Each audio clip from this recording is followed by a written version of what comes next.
Hope it's not too cold where you are. It's kind of chilly here in Ocala. Coming up tonight in the program, it's going to be an Orange and Blue Blood Thursday and Gator Collective Corner combined. Ben Troop is out there traveling somewhere by car. He'll be joining us soon. Bob Redmond will be able to check up on the latest news and what he hears about recruiting. Fran Spears doing a roster count. A busy night here on the program. I'm Buddy Martin. We're on with you 4 nights a week. This is one of them. Come join us. Tell your friends and neighbors. The Buddy Martin Show is on the air again. Yes, it's time again for Buddy Martin. Call him up and tell him what you're thinking. But be kind because he's doing the best he can. Better, stronger, faster. Mama says that alligators are ornery because they got all them teeth but no toothbrush. Hey, what if the voice calls while you're gone? Take a message. Bye! You ready, champ? I'm ready for this my whole life. I'm incapable of small talk. But that's why you love me, right? Kind of intimidating to be in the presence of so many great athletes.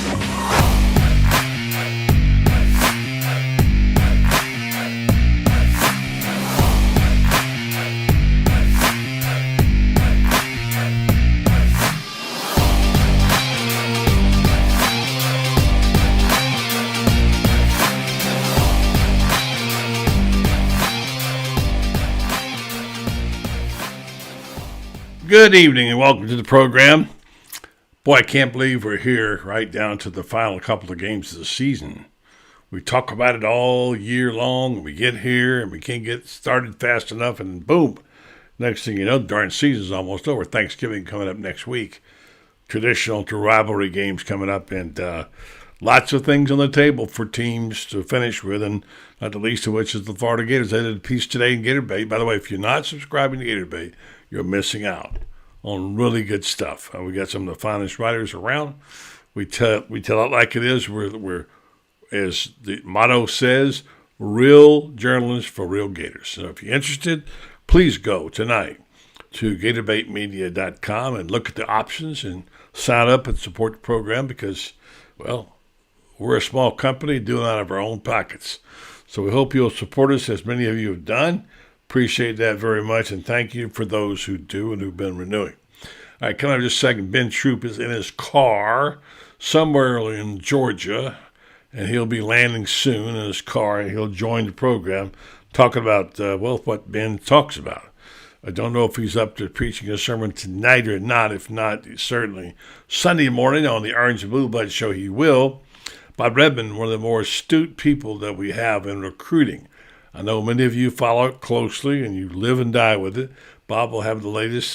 There's stories out there that are beyond rumors about flippage, players flipping toward Florida, and we'll talk a little bit more of that. Fran Spears keeps up with the roster. He's got a head count on how many players are leaving. There are more scheduled. Francis said all along there will be quite a big number of players leaving. Billy said yesterday some players on the squad have told him they'll leave when the season's over.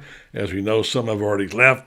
Yesterday, D1 Black was dismissed from the team, and there have been several other players who have stepped aside. So we'll say good evening to all you. Boy, Nat Blaylock, where in the world have you been, brother? The mayor of Newberry, then the mayor of Lottery, and then boom, you've been gone. I hope you're doing okay, buddy. It's great to hear you. See your name up there again. Yeah, and that's one of our originals, D&K guys. Good to have you. Dan Bond tonight is broken the code and is the leader in the clubhouse, and he's in the pole position. So Dan Bond back. Good to hear you. All the way out in Dallas, Texas. David Baldoff. I think David won the poll last night. Dilly David, one of our original G&K guys. Eric Newton, he's a regular. Good to see you, Eric. And also Toby Permiter. Congratulations, Toby. No, you didn't win it. It was the other guy that won the trivia. Anyway, Robert Turner, Cliff Neal, Jesse Calderon, Michael Abelseth. Yeah, thank you. Happy Thursday to you as well. Well, we're not going to keep waiting any longer. We're going to play our commercial, and then we're going to go talk to Ben Troop. Here's Meldon Law and our friend Jeffrey Meldon.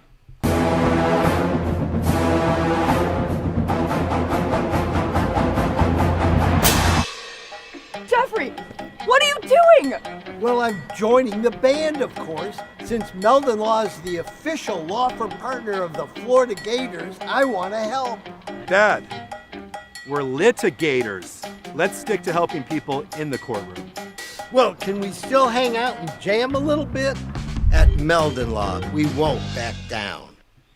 Meldon Law sponsors the Florida Gators, the official injury law firm of the University of Florida. Let's go right to the guy in the car. I don't know if he's there or not. I see the name. I don't see a face. Let's see if he's actually there. Ben, is that you? Wow, Ben, I see a picture. It doesn't look like you. And it looks like you muted yourself, Ben. They're telling me. So unmute yourself and come back. That's a scary picture of you, brother. Man. Yeah, so come on back, Ben. Apparently you have muted yourself, all right? So, yeah, we're getting questions about the divisions. Yes, we have we've talked about this a lot, and they've been planning for quite some time to do this, go through with divisions. And some of the news tonight, we'll get to this, is the fact that the commissioner did say tonight they're going to do away with divisions. We knew that was coming. Going to restructure this thing, and I'm not sure how it's going to come out, but there's some games I hope get preserved, and so I wish we would be able to, have a solid division. I'd like to see some of these older rivalries like Auburn, Florida, come back again. So we'll see how that shakes out. Yeah, so Dan Bond, good to hear from you. Good comments, thanks, about the divisions. I'm curious what's going to happen. My understanding is that, and I see you, Ben, I'm going to try to get you again. It's going to happen when Oklahoma and Texas come in. When Oklahoma and Texas come in, then they'll restructure things. So that's my understanding, and I guess we kind of knew that's what they've been talking about. So let's see if one of these is Ben. He's in here twice. We'll see if he can talk. If not, Ben, call us on the phone. We'll talk. Ben, is that you? I see you twice. I got two pictures of you, but I don't hear you. So unmute yourself, and let's try again. If not, call me, and I'll put you on the phone, all right? Ben's traveling. Oh, there he is right there. Oh, my goodness gracious. All right, so crazy stuff happening here. And let's get this back to working right. All right, so Ben traveling tonight. Ben, if you can hear me, call me. All right, back to other things. Yeah, Nat, I understand, but we haven't heard from Nat in quite some time, and Nat says you've got to have two kids in high school both involved and stuff, so that's okay. I get it. We just missed your brother. You're one of our originals and G&K guys, and we want you to come back and talk to us a little bit. So, yeah, so while we're waiting for Ben to try to figure out how to get a hold of us, I will just confirm what Dan said earlier. SEC Commissioner Greg Sankey confirmed today the league will eliminate its two-division structure for future football scheduling. Here's the answer to your question. Once Texas and Oklahoma join the conference on July 1st, 2025. All right, that's the information. So there you go. There it is from the horse's mouth. On the matter of this little news today, now I don't quite understand this, and the athletic departments apparently the FBS, athletic department officials within the FBS are pushing for governance that includes a model of chief operating officer and FBS governing board, according to a 7-page proposal from the Lead One Association. Now, I've not heard of that before, but it's LEAD, Lead One Association, obtained by The Athletic. They have this story. Here's what you need to know. Proposal included feedback from athletic directors who make up the Lead One Association, attend this annual meeting in Washington back in September, as well as multiple working groups. Now, it goes on to a long, obviously this is somebody who's going to run college football, and this has got to be done. It's got to be done. It's already out of control. It's going to get worse. The model of having a czar, I'm not sure it's going to fly because they can't agree on who the czar should be. The government certainly has no answers. We don't want to turn anything over to Congress right now.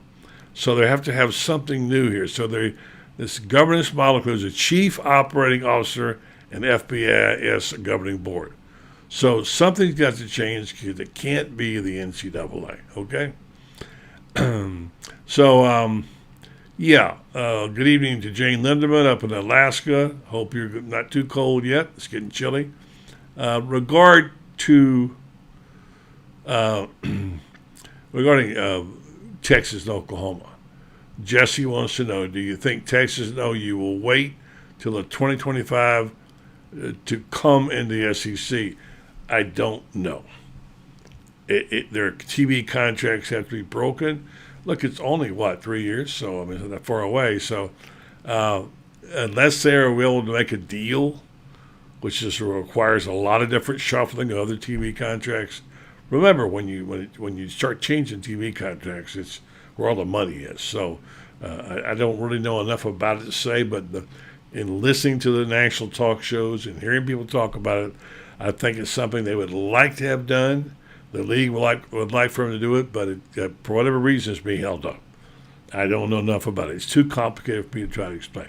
Dan Bond says, I read an article how much JT Daniels was getting by transferring. He hasn't done anything, so you know it's a problem.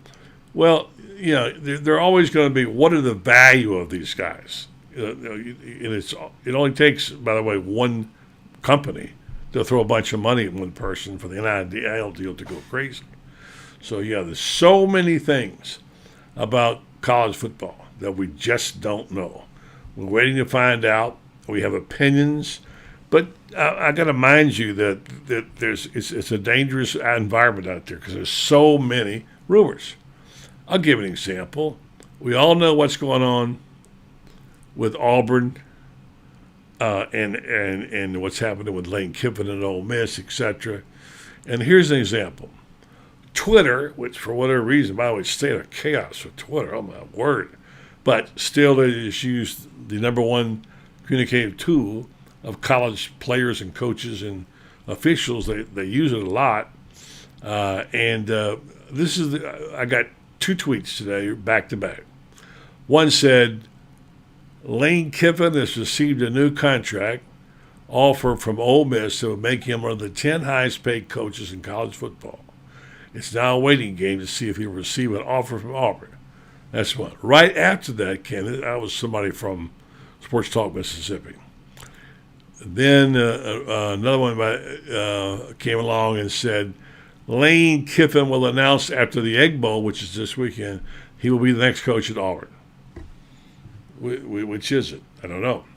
A lot of people are talking about whether this is a lateral move or not.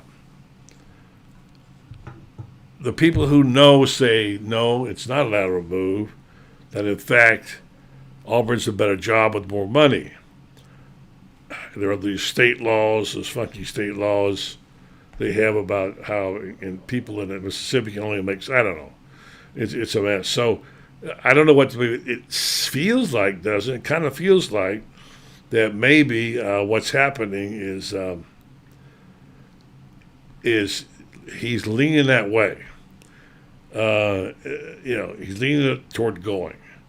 And like somebody said today, let's be realistic about what can be done and what you could do at Ole Miss. Have you tapped out? It was their only 10-win season, I think, last year. So, we're trying to call Ben. Looks like Ben's just out of pocket completely tonight, so he's traveling. So we'll see if he goes to call back. If he does, put him back on. I know you guys want to hear from him. Bob Evans coming up, and France Beer. We'll have plenty to talk about. So it feels like it would be a good move for Kiffin. Someone mentioned today he's 47. This would be his 7th move as a coach. That's a bunch of moves right there. Here's a guy who's already been in the NFL, as you remember, forget with the Raiders a long time ago. He comes from coaching royalty. His dad's Monty is one of the true geniuses in defense. As you know, he was the defensive coordinator when the Bucs won the Super Bowl, not last year, but the last time. And Monty is a really smart guy. So, anyway, we'll see. All right, let's talk about, and Bob will be here momentarily. Let's talk about Florida. This column I wrote tonight about how Billy Napier wound up going to Florida and how he was picked by Scott Strickland a long time ago. And I've told the story. And in fact, there's an interview online now where I talked to Scott about it. And many of you probably heard. But when the college football playoff committee tapped Scott Strickland 3 years ago to come and be a part of that organization, Scott went there and he was tasked with the assignment of watching games, naturally. And I always get them confused, the FBS, FBC, etc. Anyway, he watched a lot of games, and he happened to turn out watching Louisiana more than once or twice. And he kept getting intrigued by this guy's coach at Louisiana. And he watched him closely and studied him, and he thought, man, this guy is a real deal. And then he found out that Napier had turned down opportunities to be coaches in the SEC twice because it had to be right for him to go, and he didn't want to just take any job thoughtfully. So that got his attention. And then Scott started looking into it. And then when Mullen had to be fired, remember the show calls he had and the shoe game and all that, and he had Scott Strickland already had an advantage because he was already talking, already got his list. And when I talked to Scott yesterday about this, we talked about depth charts and about notes. And Billy Napier is the king of note makers. If you watch him, he's always taking notes. And here's what I found out. Not only is he taking notes, he files those notes away, and he has for years, in a system where he can go to any day in the last 10 years and see what he wrote down. And refer back to that game or that day or what practice or that player. Copious notes. I joked today that they should be in the Library of Congress. So anyway, these things attracted Scott Strickland, and Scott Strickland started talking to him and found out what a copious note taker he was. And then the more he looked into him, the better he looked. His attitude, his idea of building a support team, he bought in from Napier on hiring 100 people to support. Now, here's the funny thing. I joked with him about that. He said, yeah, Billy had a depth chart, so you'd have like a backup assistant dietitian that he wanted to hire. So I said, well, look, if it was 100 people you hired, it must have been 300 people on the depth chart. I mean, incredibly impressive in detail. So, and as Billy said, as Stotts did before yesterday, and he was here in town, he said, just now the fruits of all this are starting to pay off. And here's where I'm going with this. This team is now shaping up. This team now is getting disciplined. They've dismissed players that couldn't contribute. It seems, as people have been saying, addition by subtraction. We've seen the players that have left. They've only gotten better. The players we talked to, we heard the press conferences this week. We see people like young Dez stepping up. We obviously just a lot of players on that squad who are now showing leadership. And it's going the right direction. The way Billy talked today, I mean, here, listen to this comment. This was actually yesterday's press conference in the SEC. All of a sudden, there's just a lot of joy. You see Billy smiling every now and then. He says, man, I tell you, it's a lot of fun to come to work right now, he said. He said, I'm really very pleased with the staff's approach. They get more comfortable. I think they're trying to play the game with the right intent. So he's extremely happy. Practices have been good and crisp. He's getting what he wants to. So there's stuff going on there, and a lot of good things, a lot of it good. And right now there's some momentum. I know it's a cliche, but there's a lot of momentum. And recruiting is getting better, and I'm hearing they're going to be flipping some players soon. And, well, don't let me get into my routine too fast, because the guy here knows a lot more about this than I do. As soon as I hear from our sponsor, we'll come back and talk to him. Titan MRI.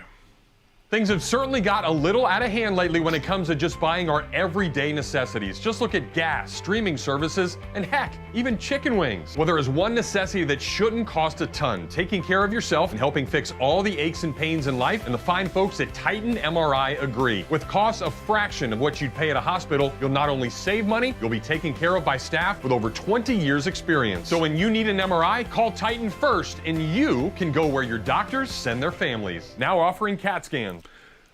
Titan MRI. Come by and see hundreds of patients are visiting our Gainesville location from Ocala, Marion County, and the villages. It's TitanMRI.com. Go out to our Orange and Blue room and talk to the guy who has busily been chronicling all kinds of things at Gator Collective. We're happy to have Bob with us again tonight. We enjoyed his column he wrote last week. Bob, good evening to you. Thank you, buddy. Glad to be here. Ben is stranded in Georgia someplace. He tried to come home on his phone, and I saw a picture of him. Looked like it was a Halloween mask, and I couldn't hear him, so he couldn't make the cut today. But good to have you, Bob. And boy, do I have a lot of questions for you.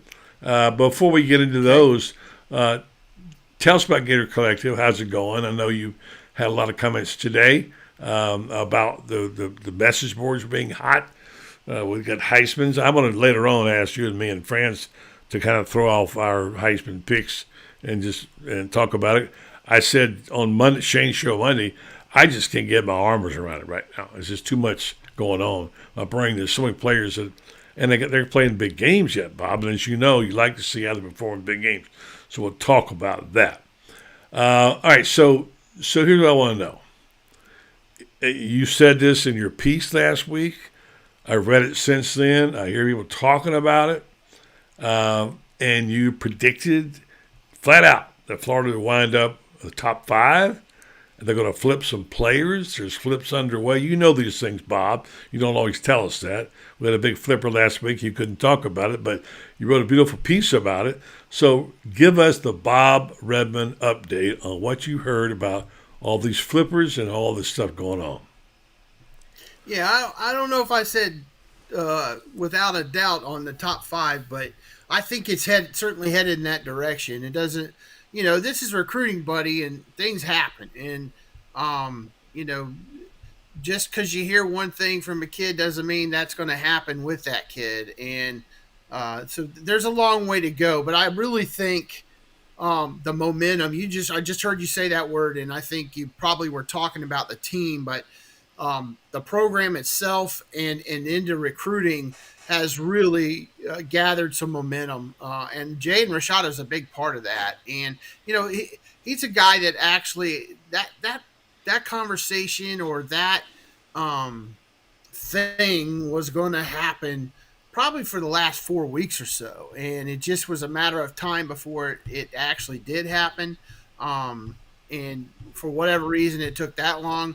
But it has really steamrolled, and it's actually, honestly, to galvanize a little bit of Gator Nation, and talking about the collective, they, a lot of people have jumped on board this week, and I kind of knew that was going to be the case. The class that's been put together so far is a really good class.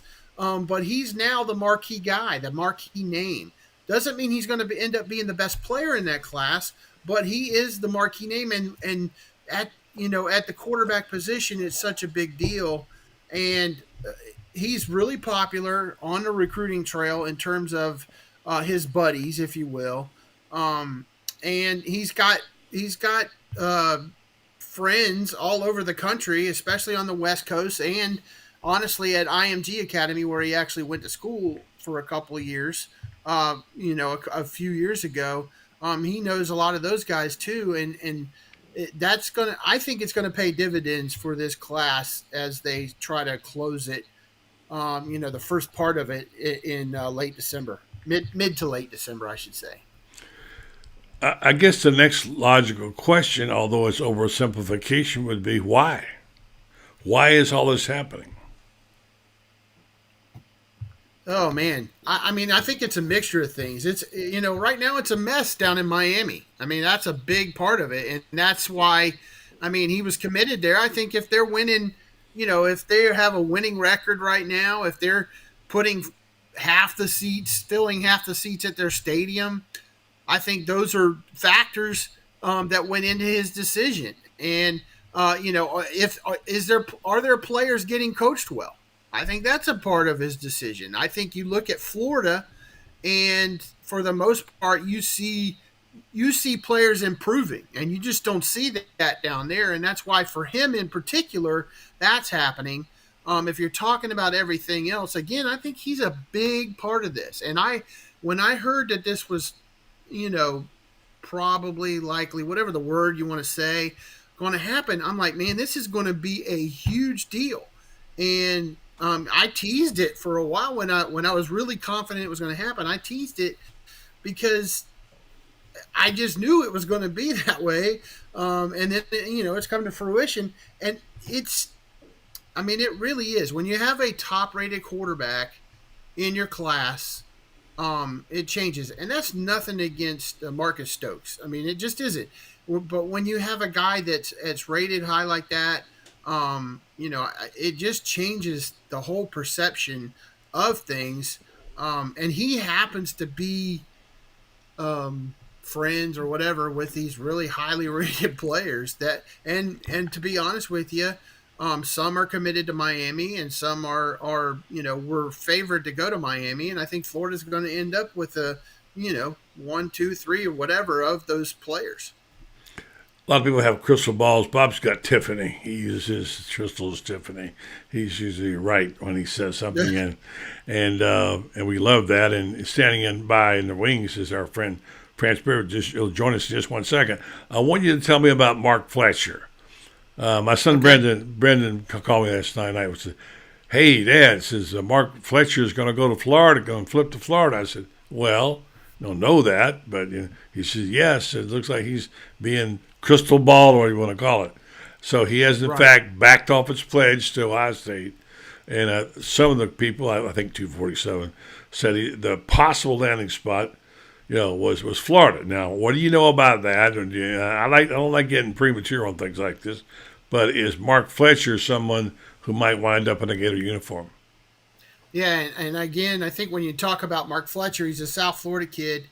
IMG. And Miami's in the picture, so they can't be eliminated. They got a billionaire down there throwing around money, and that's a big deal, right? But I think if you look at the way things were happening, we teased him visiting before he came. Actually, I originally heard it was just going to be his father coming, and then it got changed to where he brought a whole bunch of people on the trip. I think that's a big sign.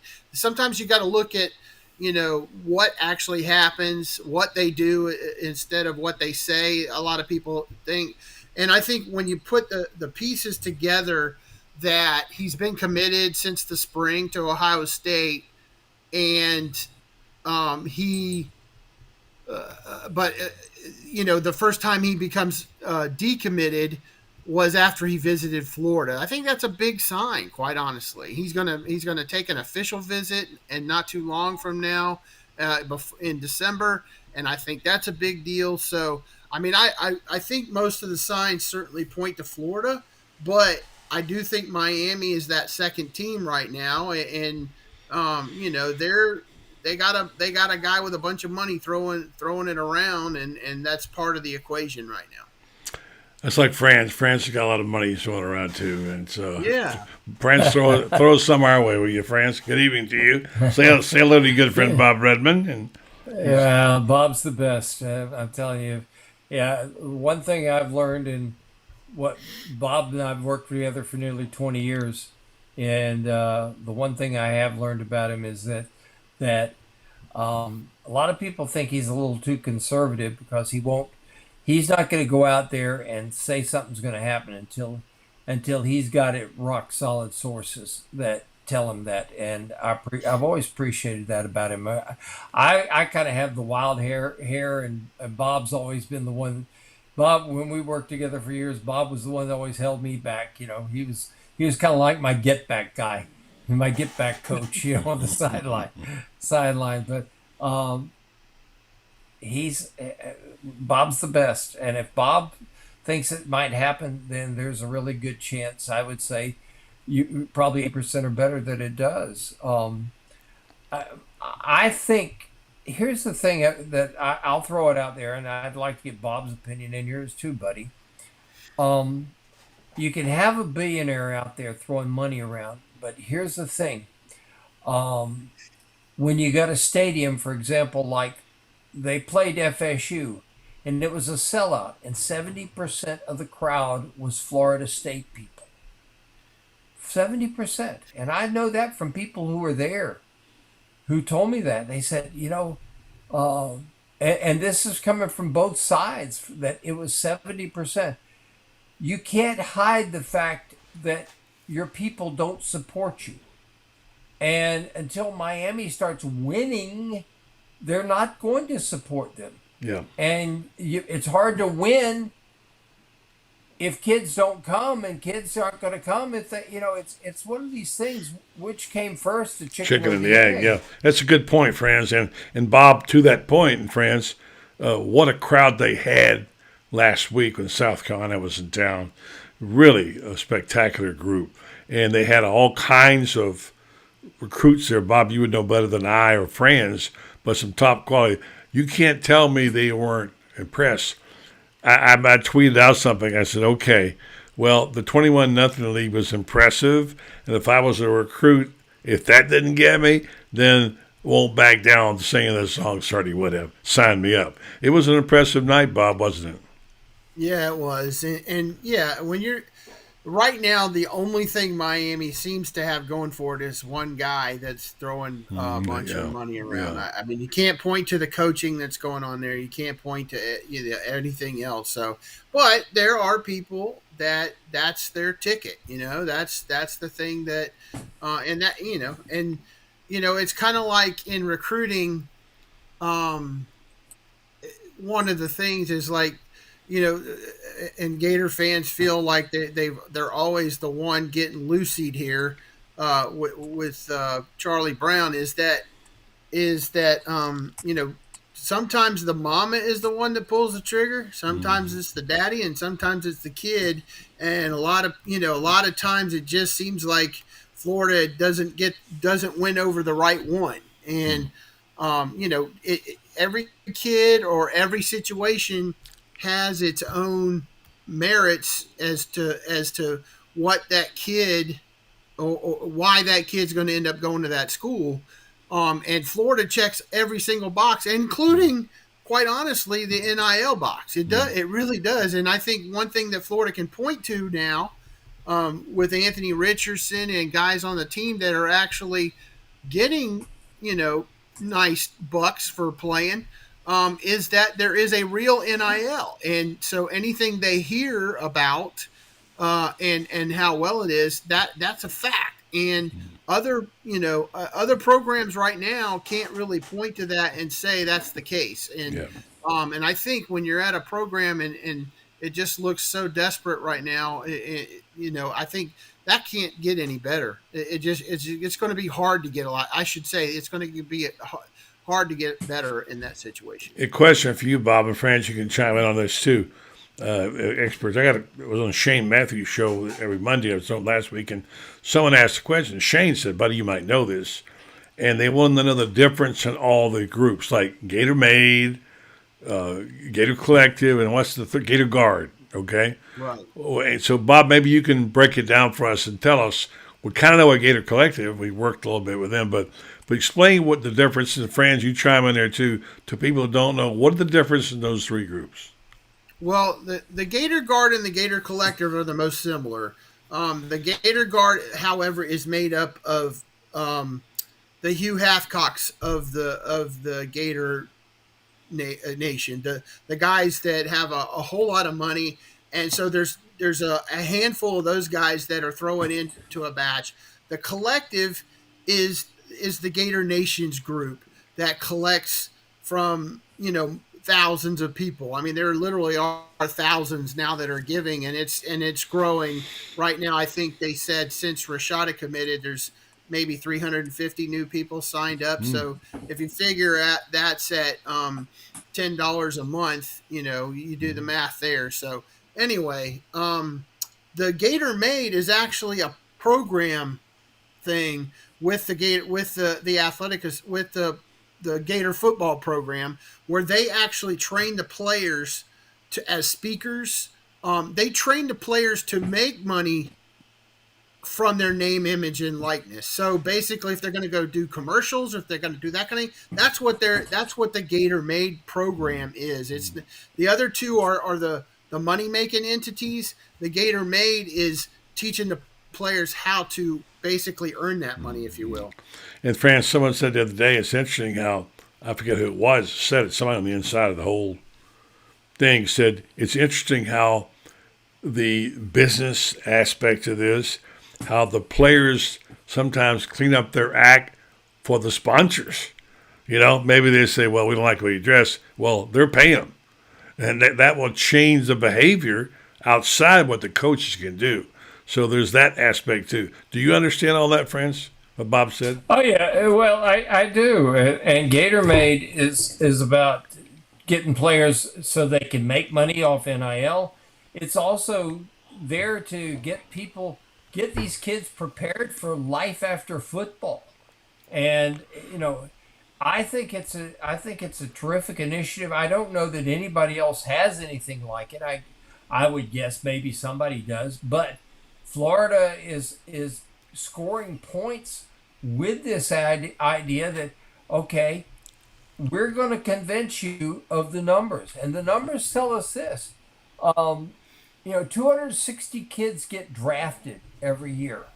And when you add the number of kids who graduate, you got, just do a little bit of math on the top of your head. You got 85 kids on scholarship at 130 schools that are Division I.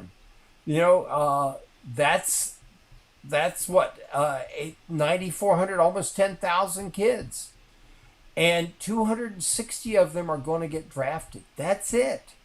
So somebody's got to get these kids and grab them by the lapels and say, you better be prepared for something.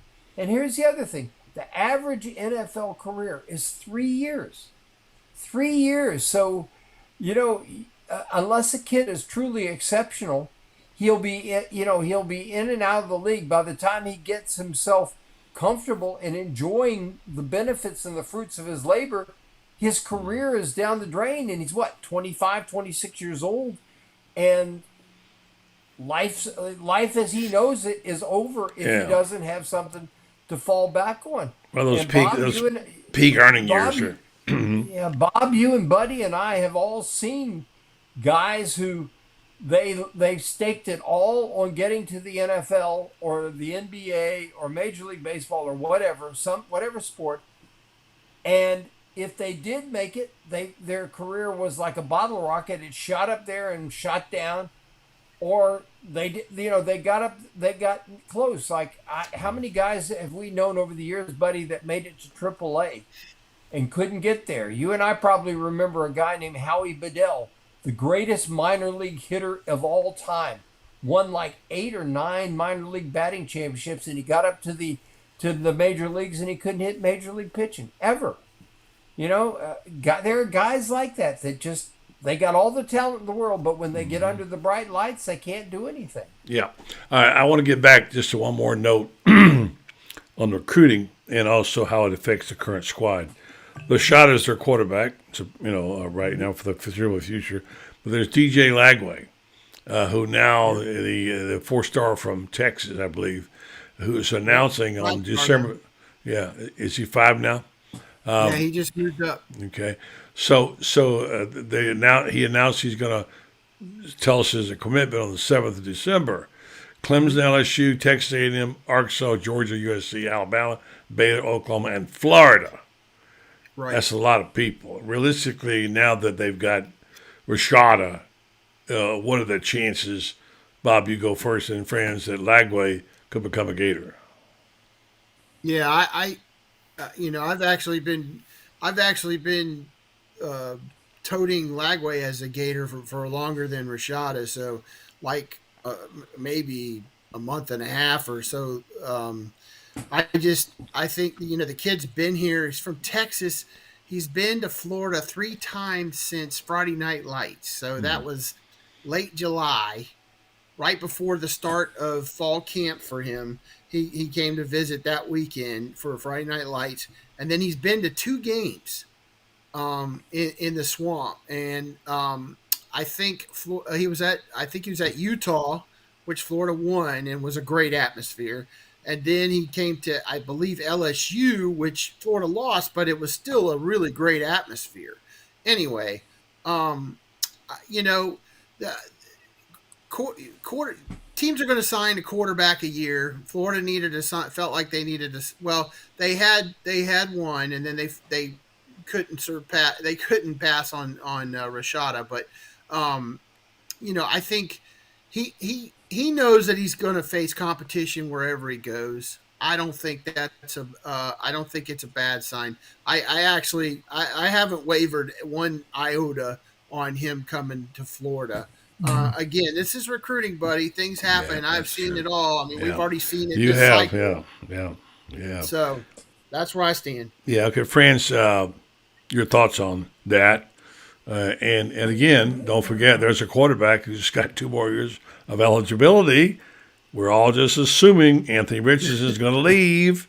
I'm saying don't bet the house on that just yet. But like Bob said about recruiting, lots of things can happen. And friends, I'm the guy I'm kind of a lone wolf here, thinking, you know what? If I'm 20 years old, I get $1 million every year, and I know I'm going to be a first-round draft pick, and I can get me an NIL deal to go to Lloyd's of London and buy me a $30 million policy against getting hurt.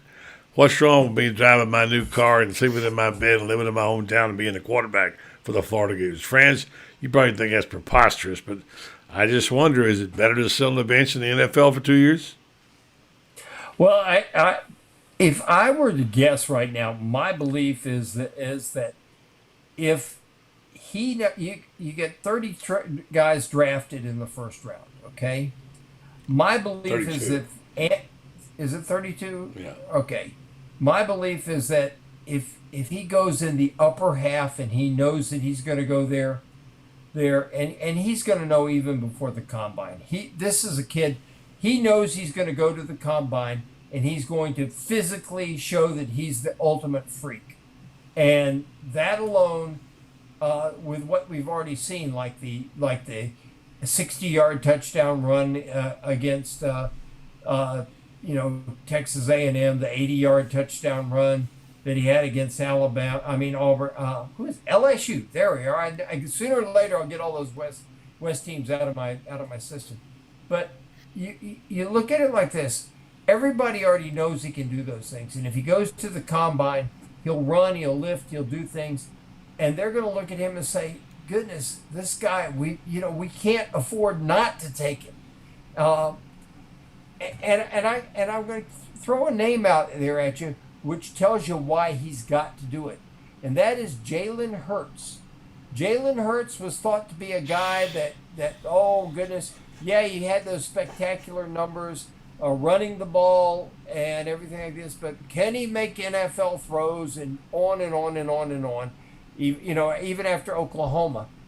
And all he's done is, the Eagles are the best team in the NFL right now, and he is in his second or third year as the quarterback, and they're already touting him as the best quarterback out there. And Anthony Richardson has similar skills, I think, to Jalen Hurts. I don't think Jalen Hurts was really as good a thrower as what Anthony is right now. He had better receivers than Anthony. That's one thing, though, at both Oklahoma and at Alabama. And I think a guy like Jalen Hurts makes it likely that Anthony could go in the top half. And if he goes in the top half, I would say this: he's got to go. He's gone. If he doesn't, he's got to go. And yeah. And Larry Gross says it's 50-50. It's not even 50-50. It's like 80-20 that he's going to go. So I get that, and this is just wishful thinking. I happen to be a huge fan of his, and France, you've been around a long time, but not as long as I have. Bob, you've been around a long time, but I've seen quarterbacks for Florida for the last 60 years, okay? I know it's hard to find a guy like this. Until Trask came along, there was a 10-year dearth of no quarterbacks at a place that has 3 statues out front of the quarterbacks, which is ridiculous, So I know that there are people saying, well, he's got to go. I think he is a special talent. I don't know him personally. He seems like a really nice young man. And his leadership, given what we've been hearing in the press conferences, friends, from his coach and from him, the leadership skills have really improved in recent weeks. Now, I don't know what that means. I wish the best for the young man, but I'm a little selfish. I want to see that because this team next year, Bob, could be really good. They could be really good, especially they're going to get some transfers in here. They're going to have an outstanding recruiting class. They got a young team coming back, and a quarterback like that's had this one season under his belt and would be a big difference, Bob. And it could be an ideal scenario. Yeah, I mean, hopefully, I think we got to think in terms of him, right? I mean, yeah, and absolutely. hopefully he's going to have the best representation, because I totally agree with all the stuff you said. I mean, he's just a great kid, and he is young. He's only 20, yeah. But he, hopefully he has really good representation, and certainly with NIL, Gatorade is sponsoring him, and that's a big sponsor. He's got these sponsorships that actually add up to a great deal of money to where he actually can weigh that option, even if he is a late first round pick, So hopefully his representation does its job, and he does what's best for him, quite honestly. Yeah. I think if he does go, I actually think, despite all the quarterbacks that we've talked about, I think they're going to go in the transfer portal and go for a guy that throws for a bunch of yards this year at some school that's a senior and has 1 year of eligibility to come in and man the offense. That's what I think if he goes. Really? Yeah. Franz, you agree with that? Wouldn't surprise me there. The one thing I got to say is this. I'm looking at, I did a piece today on roster management, and in it, I looked at the quarterback room there, and, if Anthony comes back, I got to think Jalen Kitten is going to be out of here. I mean, you look at how well he throws the ball, and there are places he can go. He is a prototypical NFL quarterback, and he's a guy. He's the kind of guy that needs to have his chance to throw the ball. And if Anthony comes back, I could see Kitten going. I wouldn't blame him at all. I'd go too. I mean, that's what this is like. And you were there, friends, in the press conference yesterday. And this is the world we live in. And Billy was explaining, the early departure of these players. Like Trent Whittemore. I'm not going to bring his name up again. I've talked about it all week. Hate to see that kid go. I really like him a lot. But for him, it was the best thing. He's left the team. And Billy said in the press conference, there's been others who have told him they're going to leave. They didn't leave now. They're going to leave at the end of the season. And obviously, he said if he had his way, Billy said he preferred they didn't leave in the middle of the season. But he understands because that's the hand they've all been dealt. And now what are you going to say? Bob, are you bothered at all by this? I mean, France has been saying they got to reduce the roster by 30 people, and it's now getting down pretty close. And I know he's trying to do it a humane way, but boy, some really good people are getting eaten up. I mean, I think Josh Braun was a heck of a player and a great student, and I think he'll do well wherever he goes. But you're going to lose players that couldn't get on the field. That's the unfortunate part of this game when you get the numbers, Bob. Yeah, it's the unfortunate part, but the fortunate part for them is they can transfer somewhere where they can get on the field and not be penalized for it, right? They can go immediately And if they do it, they can go anywhere in the SEC as long as they do it before signing day next year. So I don't like it either, right? But we know when coaching changes happen, this is what happens. It just is the nature of the beast that, quote unquote, these aren't the guys I recruited, but it's not even about that. I mean, these guys have had 9-10 months to practice and play and try to get ahead of other guys, and it didn't work out. But again, you know what, they are going to go and be able to make a team. Most of these players, and you know what, there's a rule now for a new coach that if the players can actually stay on scholarship, they can have a scholarship to the school, but not count against the 85 scholarship limit for a new coach because of that. So if let's just say there's a player that can't find a home, they can actually be taken care of by the program still. So and it not count against their scholarship limit. So there's they're not totally thrown to the thrown out with the baby, the baby thrown out with the water, whatever the phrase is. The baby in bathwater. Yeah, I get what you're saying. There you go. You know what I was trying to say. Yeah. Anyway, I think it's right now. This is where the transfer portal is a good thing because most of the kids are going to find a place they can get on the football field and play football because that's what they want to do. They want to play football. Most of them just want to do that. And, yeah, they want to graduate from the University of Florida when they come here. They have NFL aspirations, but especially the ones that have NFL aspirations but aren't getting on the field, they have to go somewhere else to fulfill those aspirations. Yeah. But here's something I'll throw at you guys, too, on this. And there used to be a what we call a 5-year window for coaches, okay? But now here's the thing: you get a guy. Let's just use Jimbo Fisher money. Now if Jimbo's money wasn't all guaranteed, and they're paying him $10 million a year, and he has a year like this, he's gone. Now they're going to have to keep him, but the window was once 5 years. Then we started thinking it's a 3-year window. But look what happened with Brian Harsin. 21 games in, he's gone. Joe Moorhead at Mississippi State signed a 5-year deal to replace Mullen. He was gone after year 2.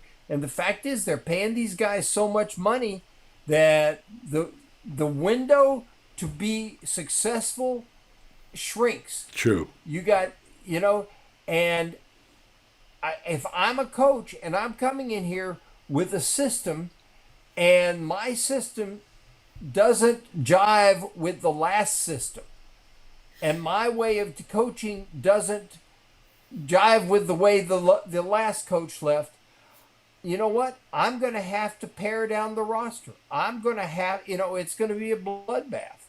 And it's not, and I think Billy has addressed this, that it's a very painful thing that he has to do. But it's a necessity of what he has to do. He has no choice except to do it because, Billy Napier makes $7.5 million a year. How many $7.5 million a year jobs are out there? Not that many. So are you going to go down with the ship with guys that you didn't recruit, or are you going to bring in your own guys? What's the old Texas saying? Dance with the one that brung you. You can't do that anymore. Mm-hmm. Yeah. All right. So, guys, as long as we're on real quick on Harsin and Auburn and Ole Miss, I want to get your takes on that. Then I want to get to the Heisman stuff, which we're going to start talking about. All right. So we have lots of scenarios about Kiffin and, obviously Dion and, you've heard all the suspects, whatever. Auburn supposedly has 3 coaches in their sights. Some people think it would be a lateral move for Kiffin to go from Ole Miss to Auburn. The only thing I see him going for would be the opportunity to have better players. Ole Miss has done a great job. He's done a great job. There's something about me that wants him to stay in Oxford because it kind of is unique in that regard, eccentric enough. And Auburn has got to get it right. They got to get it right. I loved Cadillac Williams, what he did, what he said. Unfortunately, I can't see him getting that job. I think there are people who think he's too unproven. Maybe that's what Auburn needs, is somebody fresh like that. But boy, that win last week in that game, and the sincerity just reeks out of him. It was impressive. And the kids could tell, and you could tell, he cares about those kids. So what is your take on what you think Auburn's going to do, and how will it affect Ole Miss? And if Kiffin goes, who does Ole Miss get?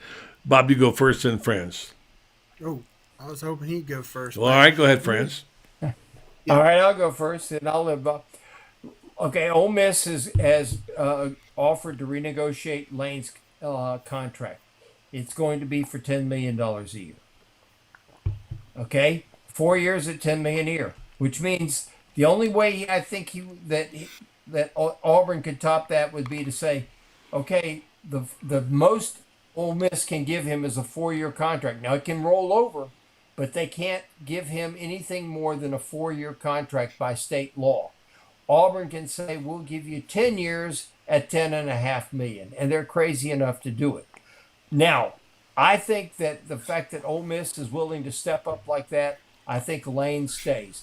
Hugh Freeze, from what I understand, has already told them, thank you, but no thank you. I'm happy here at Liberty because I got a job. They can't fire me. Got a new contract, too. He got a brand new contract. It's 8 years. They can't fire him.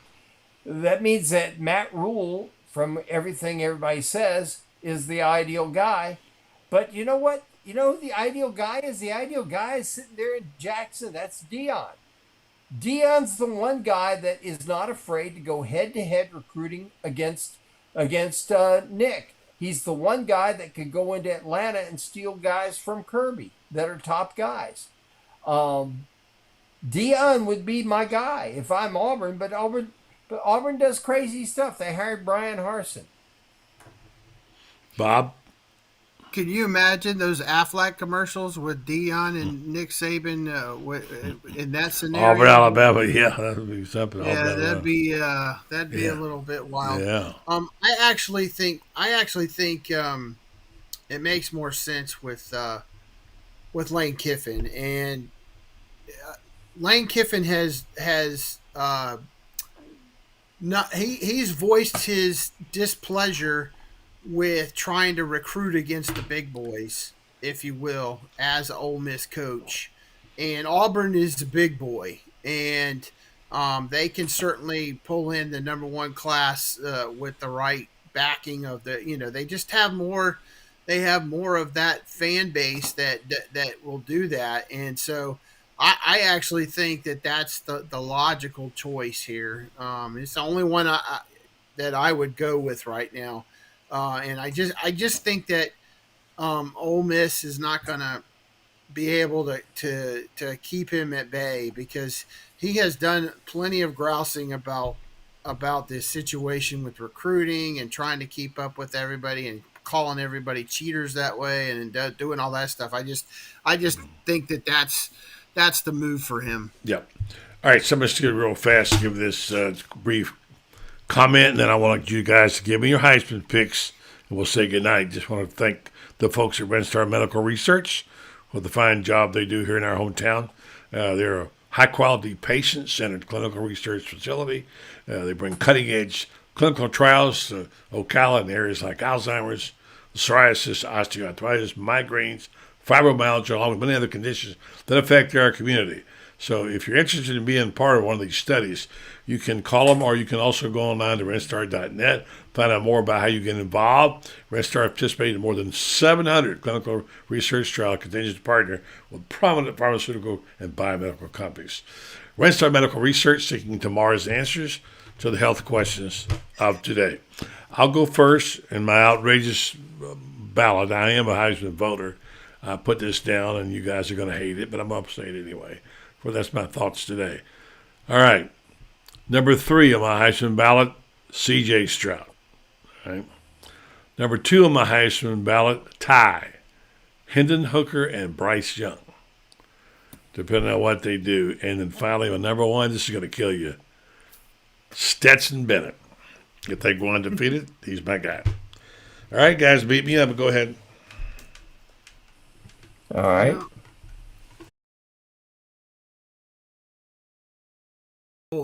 So many games. I mean, gosh. I just think when teams pressure him, he doesn't do all that great, quite honestly. But he wins. I mean, and that's the bottom line. I just think he's got the best players surrounding him and the best defense by far out there. And I think that's there. My guy, and I actually want to go with Michael Penix from Washington, the quarterback. But my problem is I don't think anybody except for Utah that's west of the Mississippi plays defense. And so I don't think week in and week out he faces the kind of defenses that you see. Now he did it at Indiana as well, played really well. But I think that I think that's the thing that's going to hold me back. Saying that, I guess I will go with Drake May from North Carolina, the quarterback. Yep. He's putting up crazy stats. He's that guy that makes all the crazy plays to win games and has done it for a while now. And so I think that's the direction I'd go. I just haven't seen him enough. I was asked that question last week by Shane. I've only seen a couple of highlights. He looks great, but I've not seen him. And I can understand why people have problems with Stetson Bennett. But my point is to make, and you can go, is it's kind of up in the air right now. I don't usually by this time of year. I've been voting for 30 years or more. And so you got your choice, kind of A and B, and I'm really kind of stuck at this point in time. Some people are all over Bo Nix, but they lost last week, so he's out of the deal. And by the way, Francis, an MVP award. It's the best player on the best team. Well, the best player on the best team is Jalen Carter at Georgia, but he's not going to win the Heisman Trophy. He's a defensive lineman, and he is not going to win it. But he's the best player in the country. Now, if I were going to vote for the Heisman, my number three guy would be Hendon Hooker. I think he's just done it. I think he's proven it. And even though he had a bad game against Georgia, that game was his game was bad more because of Jalen Carter than it was because of anything he really did. My number two guy would be Bryce Young, and I still think that he does things that nobody else can do, and I would have him there. And my number one would be with Bob Drake May. I've watched him play, and absolutely amazing. 3,400 yards throwing already, 34 touchdowns. He's going to finish the season, when you count the bowl game and the ACC championship game, he may finish with close to 5,000 yards. He may finish with 50 touchdowns accounted for.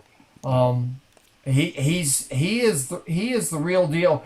They used to say a freshman couldn't win it, that Johnny Manziel did, and therefore I think that Drake May has a really good chance to do it. All right. Well, I'll say he's going to beat Clemson to do it, but we'll see. And I just think not enough people have seen him because, let's face it, not everybody watches the ACC. Anyway, great job tonight, guys. Good show. Bob, thank you. And Franz, thank you very much. And love having you guys on together.